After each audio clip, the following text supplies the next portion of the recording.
Breaking news మంత్రులందరికీ శాఖలను కేటాయించారు కొద్దిసేపటి క్రితం. ఏపీ కేబినెట్ లో ఇప్పుడు నెంబర్ 2 గా పవన్ కళ్యాణ్ ఉన్నారు. పవన్ కళ్యాణ్ కు డిప్యూటీ సీఎం తో పాటు మరో 5 కీలక శాఖల బాధ్యతలు పవన్ కళ్యాణ్ కు అప్పగించారు. పవన్ కళ్యాణ్ కు పంచాయతీరాజ్, రూరల్ వాటర్, పర్యావరణం, అటవీ శాఖ, సైన్స్ అండ్ టెక్నాలజీ ఈ శాఖలు పవన్ కళ్యాణ్ దగ్గర ఉన్నాయి. తనకు ఆసక్తి ఉన్న శాఖల వైపే పవన్ కళ్యాణ్ మొగ్గు చూపారు. అడవులు, పర్యావరణం, గ్రామీణ ప్రాంతాలపై పవన్ కు ప్రత్యేకమైన ఆసక్తి ఉంటుంది. మొదట పవన్ కళ్యాణ్ కు హోంశాఖ ఇస్తారంటూ ప్రచారం జరిగింది. కానీ ఆయనకు డిప్యూటీ సీఎంతో పాటు మరో 5 కీలక శాఖలు పవన్ కళ్యాణ్ కు కేటాయించారు. మరింత సమాచారం మా ప్రతినిధి కృష్ణమోహన్తో మాట్లాడదాం. కృష్ణమోహన్, పవన్ కళ్యాణ్ కు కేటాయించిన శాఖలను ఏ విధంగా చూడాలి? ఆయన ఇంట్రెస్ట్ తోనే ఈ శాఖలు పవన్ కళ్యాణ్ కు కేటాయించారా? ఈ శాఖలతో పవన్ కళ్యాణ్, జనసేన నాయకులు హ్యాపీగా ఉన్నారా? ఎస్ రోహిత్, డెఫినెట్గా. ఎందుకంటే ఏబీ క్యాబినెట్లో పవన్ కళ్యాణ్ డిప్యూటీ సీఎంగా ఉండబోతున్నారు, అంటే నెంబర్ 2గా ఉండబోతున్నారు. పార్టీ మొత్తం కూటమిలో ఈరోజు నెంబర్ 1 చంద్రబాబు అయితే number 2 Pawan Kalyan. So number 2గా పార్టీకి ఎదగడం, తర్వాత కూటమిలో నెంబర్ 2 స్థానానికి చేరుకోవడం అంటే చిన్న విషయం కాదు. సో ఇటువంటి విషయాల్లో ఆయనకి కేటాయించిన శాఖలు కూడా చూసుకుంటే చాలా పంచాయతీరాజ్, గ్రామీణాభివృద్ధి, 2 urban development, rural development and Panchayati Raj 2 కూడా చాలా పెద్ద శాఖలు. చేయాల్సింది ఆ శాఖలో చేయాల్సి ఉంటే కొన్ని రోజులు పట్టినా కూడా సరిపోవు అనేది చాలామంది మంత్రులు, గతంలో పనిచేసిన మంత్రులు చెప్తూ వస్తారు. చాలా పెద్ద శాఖ దీనికి సంబంధించి. దాంట్లో కేటాయింపులు అయితే ఆయనకి పంచాయతీరాజ్, రూరల్ వాటర్, పర్యావరణం, అలాగే అటవీ శాఖ, సైన్స్ అండ్ టెక్నాలజీ ఇవన్నీ కూడా ఆయనకి ఆసక్తి ఉన్న వైపు, అంటే ఆయనకి ఇష్టమైన శాఖలను మాత్రమే ఆయన తెచ్చుకున్న పరిస్థితి అయితే ఉంది. డెఫినెట్గా హీ వాజ్ వెరీ హ్యాపీ. అందులో పార్టీలో 2వ వ్యక్తిగా పార్టీలో చలామణి కాబోతున్నారు. కూటమి మొత్తం వ్యవహారాల్లో పవన్ కళ్యాణ్ డెసిషన్ లేకుండా, పవన్ కళ్యాణ్ వ్యవహార శైలిలో పవన్ కళ్యాణ్ పాత్ర లేకుండా ఏ సబ్జెక్టు కూడా జరిగిన పరిస్థితికి ఈరోజు ఆయన పైకి వచ్చారు. నిన్న మనం చూసాం, మోడీ కావచ్చు, లేకపోతే మిగతా వ్యక్తులందరూ కూడా పవన్ కళ్యాణ్ నుంచి పార్లమెంట్ సెంట్రల్ హాల్లో మాట్లాడిన వ్యక్తులు కూడా చూస్తే 100% రేటింగ్తో ఆయన గెలుపొందారు అని చెప్పి ఆయన మాట్లాడారు. అలాగే పవన్ కాదు, ఇతను తుఫాన్ను సృష్టించాడు ఆంధ్రప్రదేశ్లో అని మోడీ లాంటి వ్యక్తి మాట్లాడడం చూస్తుంటే, సో డెఫినెట్గా పవన్ కళ్యాణ్ రోల్ అనేది కూటమిలో ఎలా ఉండబోతుందో అర్థమవుతుంది. అందుకే గతంలో డిప్యూటీ సీఎంలు కొంతమందికి ఇవ్వాలని నిర్ణయానికి వచ్చినా పవన్ కళ్యాణ్కి ఇవ్వాల్సి వచ్చినప్పుడు ఆ శాఖను ఇంకొక డిప్యూటీ సీఎంని, మరో వ్యక్తిని ఉంచకూడదనే కేవలం ముఖ్యమంత్రిగా నారా చంద్రబాబు నాయుడు డిప్యూటీ సీఎంగా పవన్ కళ్యాణ్ని కరాఖండిగా చెప్పిన పరిస్థితి మనం చూడాలి రోహిత్. ఎందుకంటే పవన్ కళ్యాణ్ చేసిన సాహసం కావచ్చు, చేసిన పని కావచ్చు, అంటే నిజంగానే పవన్ కళ్యాణ్ తెలుగుదేశం పార్టీ క్లిష్ట పరిస్థితుల్లో ఉన్నప్పుడు పవన్ కళ్యాణ్ చేయి అందించడం తెలుగుదేశానికి కావచ్చు, పవన్ కళ్యాణ్ జన సైనికులుగా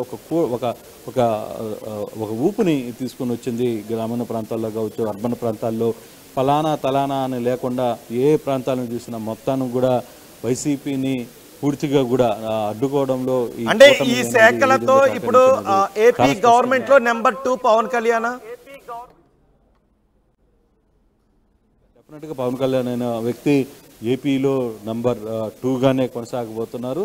చాలా కీలక నిర్ణయాలు కూడా ఇప్పుడు కూడా చంద్రబాబు చాలా ఆచిచూచి అడుగులు వేస్తున్న పరిస్థితిని మనం చూస్తున్నాం. చాలా స్పష్టంగా ఆయన ఎక్కడ కూడా గ్యాప్ రానికుండా పవన్ కళ్యాణ్కి ఇస్తున్నా, లేదు జనసేన నేతలకు ఇస్తున్న ప్రాధాన్యతను చూసుకుంటే ఎక్కడ కమ్యూనికేషన్ గ్యాప్ రానికుండా పూర్తిగా కూడా ఆయనే దగ్గరుండి పవన్ కళ్యాణ్ని నడిపిస్తున్న పరిస్థితి మనం చూస్తున్నామంటే, సో సాధారణంగా తన శైలికి విభిన్నంగా ఈరోజు పవన్ కళ్యాణ్ని దగ్గర తీసుకుంటున్న పరిస్థితిని మనం చూసాం. సో డెఫినెట్గా పవన్ కళ్యాణ్ అంటే నిజానికి పవన్ కళ్యాణ్ దగ్గర ఇప్పుడు పంచాయతీరాజ్ శాఖ ఉంది.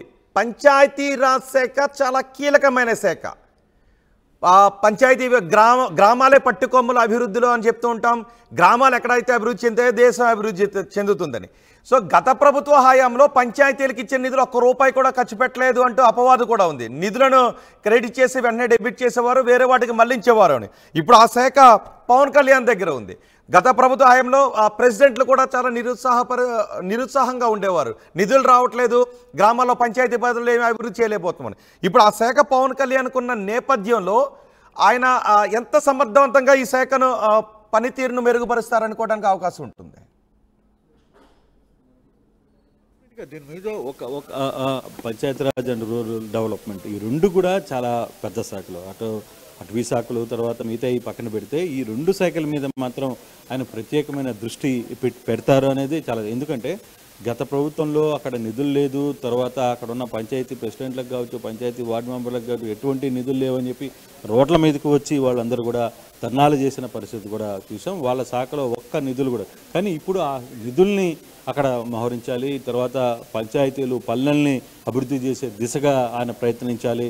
మామూలుగా పవన్ కళ్యాణ్ చాలాసార్లు చెప్తూ ఉంటారు, నాకు పట్టణాల కంటే కూడా పల్లెల ప్రజానికం తర్వాత ఆ వాతావరణం బాగా నచ్చుతుంది అని. ఆయన మైండ్ సెట్కి కూడా అది యాప్ట్గా సరిపోతుంది. సో డెఫినెట్గా అతను వర్కౌట్ చేయాల్సిందే ఖచ్చితంగా. పవన్ కళ్యాణ్ ఈ శాఖల్లో తనదైన శైలిని చూపించాలి, తనదైన ముద్రని అక్కడ వేయాల్సిన పరిస్థితి ఉంది.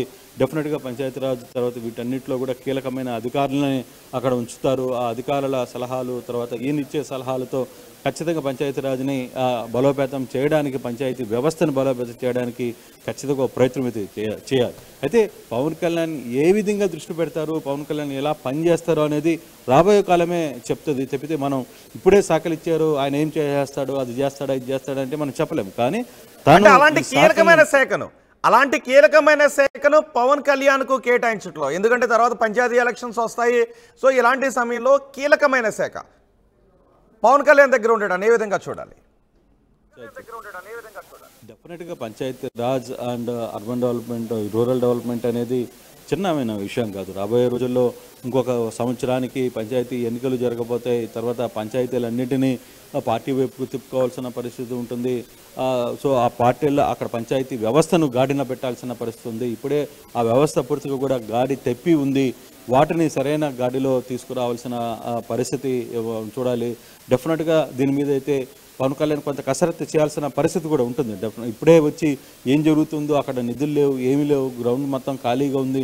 ఇప్పుడు ఈ శాఖల్ని తీసుకుని శాఖల తర్వాత ఎటువంటి ఇంపాక్ట్ చూపించాలి, తనదైన శైలిని నిరూపించుకోవాలి. ఈరోజు ప్రభుత్వంలోకి ఆయన అడుగు పెట్టారు. ప్రభుత్వంలోకి అడుగు పెట్టినంత వరకు ఎన్ని మాటలనైనా మాట్లాడచ్చు. కానీ ఈరోజు పవన్ కళ్యాణ్ అనే వ్యక్తి ప్రభుత్వంలోకి అడుగుపెట్టారు. ఇప్పుడు ప్రభుత్వంలోకి అడుగుపెట్టినప్పుడు డెఫినెట్గా ఆ ప్రభుత్వం పనితీరుని తన మార్కును చూపించాల్సిన పరిస్థితి డెఫినెట్గా ఉంటుంది. సో దానికి కొంత కష్టపడాల్సిన పరిస్థితి ఉంటుంది, కొన్ని ప్రయత్నాలు చేయాల్సిన పరిస్థితి ఉంటుంది.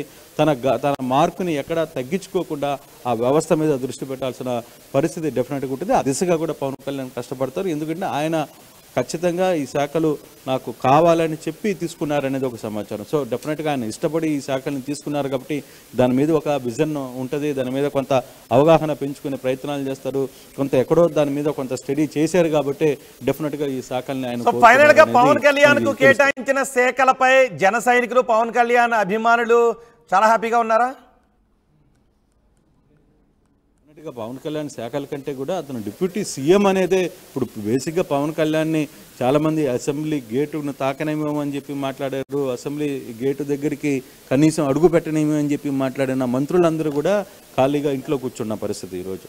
కానీ పవన్ కళ్యాణ్ తను గెలవడమే కాకుండా తనతో ఉన్న 21 మంది ఎమ్మెల్యేను గెలిపించుకొని అసెంబ్లీలో పెడుతూ ఈ ఆంధ్రప్రదేశ్ రాష్ట్రంలో కూటమి గెలవడంలో కూడా కీలక పాత్ర పోషించిన వ్యక్తి కాబట్టి డెఫినెట్గా జనసేన సైనికులు ఖచ్చితంగా ఆనందంతో ఉన్నారు. వాళ్ళ సంబరాలకి వాళ్ళ ఆనందాలకి అంతే లేదు. Rohit right Krishnamohan, AP cabinet లో నెంబర్ 2గా ఇప్పుడు పవన్ కళ్యాణ్ ఉన్నారు, సీఎంగా చంద్రబాబు నాయుడు ఉన్నారు, డిప్యూటీ సీఎంగా పవన్ కళ్యాణ్ ఉన్నారు. పవన్ కళ్యాణ్ కు డిప్యూటీ బాధ్యతలతో పాటు మరో 5 కీలక శాఖలు ఇప్పుడు పవన్ కళ్యాణ్ దగ్గర ఉన్నాయి.